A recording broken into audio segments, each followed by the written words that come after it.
Good morning. Welcome to Assembly on this Tuesday, the 26th of May. I've been asked this week to think about community and to describe some things that would help us to consider how we best live in community and understand community.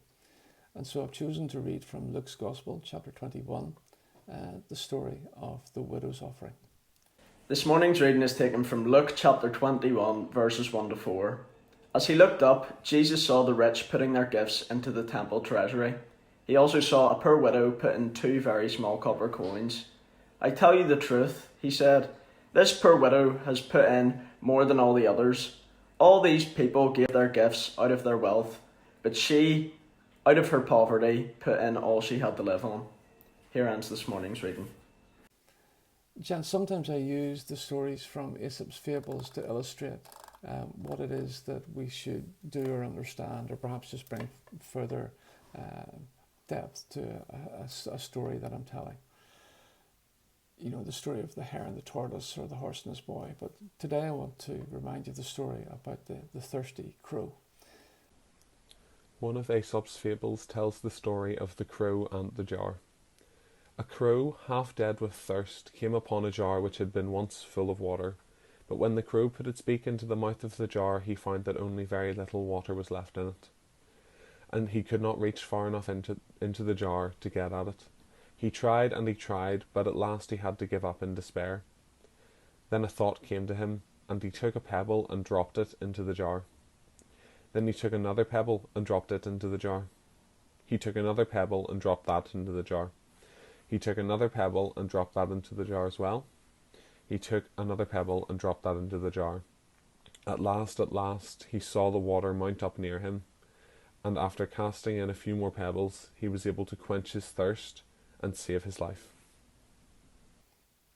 What is the point of the story, and what was Aesop trying to say? Well, Aesop was making a very simple point, that every pebble, every little stone, every little bit counts, and it's a positive contribution that was being encouraged and being looked for from everyone in Aesop's story. In the same way, Jesus tells the story of the 2 small copper coins counting, not the quantity of money that the rich were putting in, but the fact that the little contribution from the widow was that which was most valuable, that which was most treasured. So, likewise, we should all do our own little bit and contribute as best we can to community.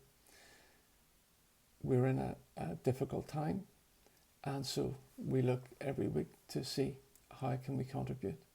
We contribute into the school community through the ways in which we're trying to give opportunity for you to do so. Through your schoolwork, doing the best you can, as you're always encouraged to do so, but also those other things that are around, whether it's keeping fit with the others, listening to stories being read, watching the kind of entertainment that comes out, participating in the quizzes, just joining into the Headmaster's challenges, or listening to the heads of year and the various council and silly things that they have been doing, but encouraging a connection with one another. No matter how small your contribution is, gents, it is valued and it is really important. Every little pebble counts. The 2 coins counted more than anything else. Let's bow our heads and pray. Father God, we thank you that your word is full of people who can teach us important lessons and encourage us when we feel disheartened. Help us never give up, even when we feel the task is too difficult or our contribution too weak. Remind us, Lord God, that you value our efforts when they're carried out in the right spirit, with the right motives. In Jesus' name we pray. Amen. Gents, thank you for listening.